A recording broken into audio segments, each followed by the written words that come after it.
Welcome, today I'm with DOOGEE S95 Pro and I'll show you how to turn off auto update apps on this device. It is so simply. Just open here the Play Store, and for sure you have to be connected to the Wi-Fi or to the mobile data. So then click here to the right upper corner. Also you can have that here on the left upper corner to this icon. And I found the settings. Go to the settings and here you see the network preferences. Just tap here.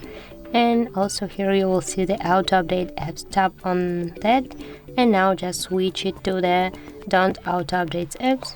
Click done and that's it. If you find this video helpful, leave like, comment and subscribe our channel.